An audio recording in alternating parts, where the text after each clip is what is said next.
Hello and welcome. এখন দেখব কিভাবে আমরা ডুয়েট সার্ভার ইউজ করে এসএনপি গুলার প্রেডিকশন রেজাল্ট পেতে পারি। প্রথমেই আমাদের ডুয়েট সার্ভারে যেতে হবে। ডুয়েট সার্ভারের লিঙ্কটা যদি আমাদের জানা থাকে তাহলে সেটা আমরা কপি করে ব্রাউজারের অ্যাড্রেস বারে পেস্ট করতে পারি। এটা হচ্ছে ডুয়েট সার্ভারের হোম পেজ। ডুয়েট সার্ভারের লিঙ্কটা ভিডিও ডেসক্রিপশন বক্সে দেওয়া আছে। এখান থেকে আমরা যদি হেল্পে যাই তাহলে ইনপুট সম্পর্কে বিস্তারিত দেখতে পাবো। এখান থেকে আমাদের নেক্সটে যেতে হবে, এখানে বিস্তারিত দেওয়া আছে। এরপরে আমরা এদিকে যেতে পারি। এটা হচ্ছে রেজাল্টের এক্সপ্লানেশন। এখন যদি আমরা ডুয়েট সার্ভারে যাই, এখান থেকে আমাদের যেতে হবে নিচের দিকে রান প্রেডিকশনসে।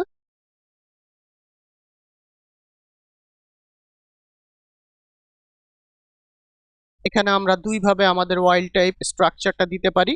একটা হলো আমাদের প্রেডিক্টেড অথবা মডেলড স্ট্রাকচার এখানে আমরা আপলোড করতে পারি, অথবা আমাদের প্রোটিনের যদি প্রোটিন ডেটা ব্যাংক আইডি থাকে, মানে এক্সপেরিমেন্টালি ডিটারমিন্ড স্ট্রাকচারের পিডিবি আইডি থাকে, তাহলে সেটা আমরা এখানে দিতে পারি। এরপর আমাদের নিচের দিকে গিয়ে মিউটেশনের ইনফরমেশনটা দিতে হবে। যেমন সিঙ্গেল মিউটেশনের ক্ষেত্রে সাবস্টিটিউশনটা স্ট্যান্ডার্ড 1 লেটার অথবা কনভেনশনাল 1 লেটার ফরম্যাটে দিতে হবে। মানে প্রথমে থাকবে ওয়াইল্ড টাইপ অ্যামিনো অ্যাসিড, এরপর অ্যামিনো অ্যাসিডের পজিশন, এবং লাস্টলি হচ্ছে সাবস্টিটিউটেড অ্যামিনো অ্যাসিড অথবা মিউটেটেড অ্যামিনো অ্যাসিড। এরপর এখানে আমাদের প্রোটিনের চেইন আইডিটা দিয়ে দিতে হবে। আরেকটা ওয়েতে দেওয়া যায়, সেটা হচ্ছে সিস্টেমেটিক। এটার ক্ষেত্রে আমাদের ওয়াইল্ড টাইপ অ্যামিনো অ্যাসিড, এরপর অ্যামিনো অ্যাসিডের পজিশন দিয়ে দিতে হবে। এরপর আমাদের এখানে প্রোটিনের চেইন আইডিটা দিয়ে দিতে হবে। এখন আমরা আমাদের প্রোটিনের পিডিবি আইডি অথবা 3D কোঅর্ডিনেট ফাইলটা কোথায় পাবো? আমরা প্রিভিয়াসলি যেমনটা দেখিয়েছিলাম যে ইউনিপ্রোট ডেটাবেজে গেলে আমরা এই প্রোটিন আইডি মানে পিডিবি আইডি অথবা 3D কোঅর্ডিনেট ফাইলটা পেতে পারি।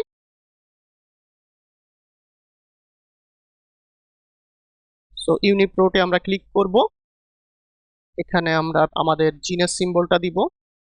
এটা হচ্ছে আমাদের সেই প্রোটিন আইডি। এখান থেকে আমরা যাব স্ট্রাকচারে। এখন আমরা দেখি আমরা কিভাবে পিডিবি আইডি দিয়ে আমাদের প্রেডিকশনটা করতে পারি। এখন আমরা আমাদের মিউটেশনের ফাইলটা ওপেন করি। সেটা আছে হচ্ছে এখানে। এখানে আমরা দেখতে পাচ্ছি প্রথম মিউটেশনটা আছে হচ্ছে 61 নাম্বার পজিশনে, সেটা হচ্ছে সি থেকে ওয়াই। এখন তাহলে আমরা দেখি আমাদের এসএনপি অথবা সাবস্টিটিউশন মানে এই 61 নাম্বার পজিশনের সাবস্টিটিউশনটা কোন পিডিবি আইডি এর অ্যামিনো অ্যাসিড রেঞ্জের ভিতরে আছে। এখানে আমরা যদি দেখি,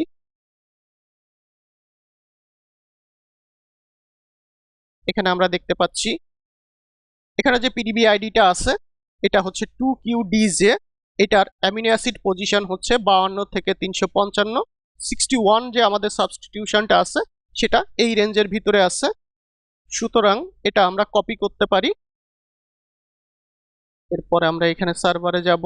এখানে আমাদের পিডিবি কোডটা আমরা পেস্ট করব। এখন আমরা নিচের দিকে যাব। আমরা এখন সাবস্টিটিউশনটা কোথায় পাবো? আমরা এখান থেকে ডিরেক্টলি সাবস্টিটিউশনটা কপি করতে পারি।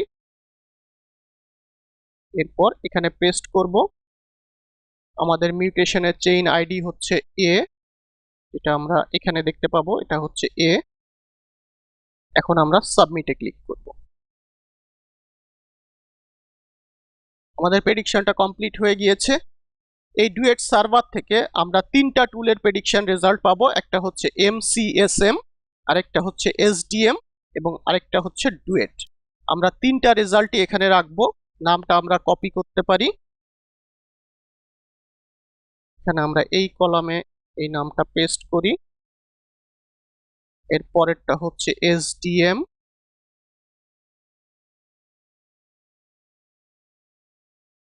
এরপরে হচ্ছে ডুয়েট।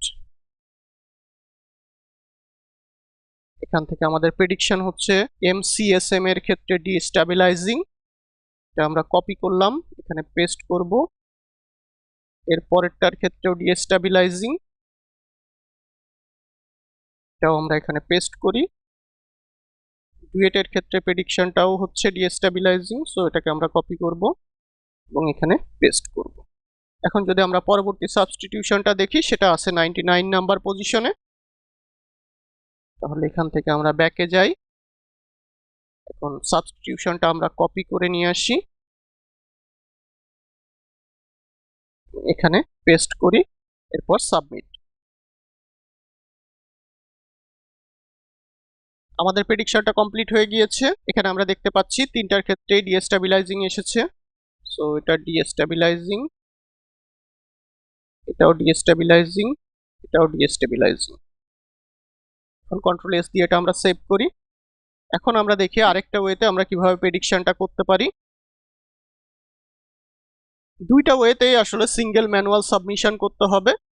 আরেকটা যে ওয়ে আছে, এখানে আমাদের প্রোটিনের ফাইলটা আপলোড করতে হবে, মানে 3D কোঅর্ডিনেট ফাইলটা আমাদের এখানে আপলোড করতে হবে। আমরা এখন সেটা আপলোড করি। এটা হচ্ছে আমাদের আলফা ফোল্ডের স্ট্রাকচার, যেটা আমরা ডাউনলোড করেছিলাম প্রিভিয়াসলি। এরপর আমাদের এখানে যেতে হবে মিউটেশনে। এখানকার ক্ষেত্রে আমরা এটা দিয়েই প্রেডিক্ট করতে পারি। আমাদের প্রেডিকশনটা কমপ্লিট হয়ে গিয়েছে। আমরা দেখতে পাচ্ছি তিনটার ক্ষেত্রে ডিস্টেবিলাইজিং এসেছে। এখানে আমরা দেখেছি অলরেডি তিনটার ক্ষেত্রে ডিস্টেবিলাইজিং এসেছিল প্রিভিয়াসলি, যে আমরা পিডিবি আইডি দিয়ে প্রেডিকশন করেছিলাম সেটার ক্ষেত্রে। এখন যদি আমরা 61 পজিশনের ক্ষেত্রে দেখি, তাহলে আমরা এখান থেকে সাবস্টিটিউশনটা কপি করলাম এবং এখানে পেস্ট করলাম। এখন আমাদের সাবমিটে ক্লিক করতে হবে। আমাদের প্রেডিকশনটা কমপ্লিট হয়ে গিয়েছে। এখানকার ক্ষেত্রে আমরা দেখতে পাচ্ছি তিনটা ডিস্টেবিলাইজিং। এখানেও আমরা প্রিভিয়াসলি তিনটার ক্ষেত্রে ডিস্টেবিলাইজিং পেয়েছিলাম। এখন তাহলে দেখলাম কিভাবে আমরা ডুয়েট সার্ভার ইউজ করে এসএনপি গুলার প্রেডিকশন রেজাল্ট পেতে পারি। Thank you everyone.